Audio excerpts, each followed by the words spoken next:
Deux Chroniques, chapitre 33. Manassé avait 12 ans lorsqu'il devint roi, et il régna 55 ans à Jérusalem. Il fit ce qui est mal aux yeux de l'Éternel, selon les abominations des nations que l'Éternel avait chassées devant les enfants d'Israël. Il rebâtit les hauts lieux qu'Ézéchias, son père, avait renversés. Il éleva des autels au Baal, il fit des idoles d'Astarté, et il se prosterna devant toute l'armée des cieux et la servit.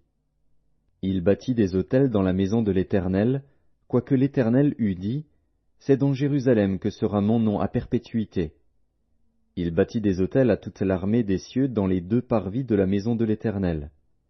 Il fit passer ses fils par le feu dans la vallée des fils de Hinnom. Il observait les nuages et les serpents pour en tirer des pronostics. Il s'adonnait à la magie, et il établit des gens qui évoquaient les esprits et qui prédisaient l'avenir. Il fit de plus en plus ce qui est mal aux yeux de l'Éternel, afin de l'irriter. Il plaça l'image taillée de l'idole qu'il avait faite dans la maison de Dieu, de laquelle Dieu avait dit à David et à Salomon, son fils, « C'est dans cette maison, et c'est dans Jérusalem que j'ai choisi parmi toutes les tribus d'Israël, que je veux à toujours placer mon nom.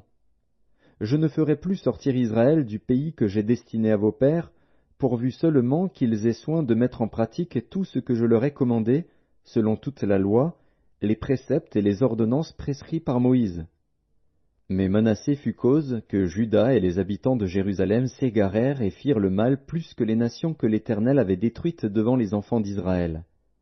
L'Éternel parla à Manassé et à son peuple, et ils n'y firent point attention. Alors l'Éternel fit venir contre eux les chefs de l'armée du roi d'Assyrie, qui saisirent Manassé et le mirent dans les fers. Ils le lièrent avec des chaînes d'airain, et le menèrent à Babylone. Lorsqu'il fut dans la détresse, il implora l'Éternel, son Dieu, et il s'humilia profondément devant le Dieu de ses pères. Il lui adressa ses prières, et l'Éternel, se laissant fléchir, exauça ses supplications, et le ramena à Jérusalem dans son royaume.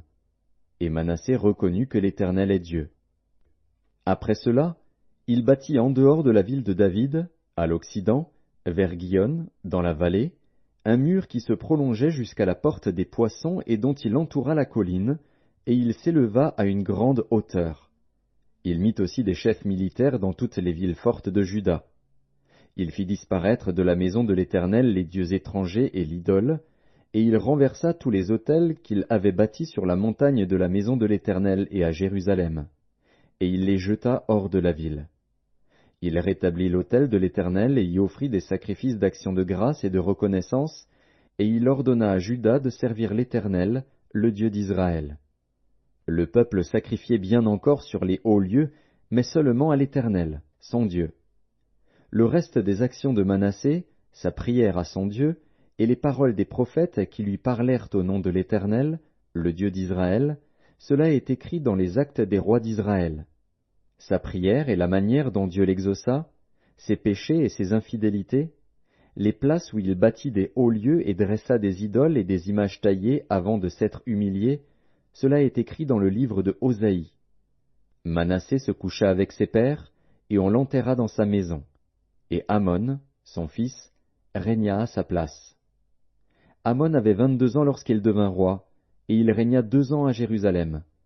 Il fit ce qui est mal aux yeux de l'Éternel, comme avait fait Manassé, son père. Il sacrifia à toutes les images taillées qu'avait faites Manassé, son père, et il les servit. Et il ne s'humilia pas devant l'Éternel, comme s'était humilié Manassé, son père, car lui, Amon, se rendit de plus en plus coupable. Ses serviteurs conspirèrent contre lui, et le firent mourir dans sa maison. Mais le peuple du pays frappa tous ceux qui avaient conspiré contre le roi Amon. Et le peuple du pays établit roi Josias, son fils, à sa place.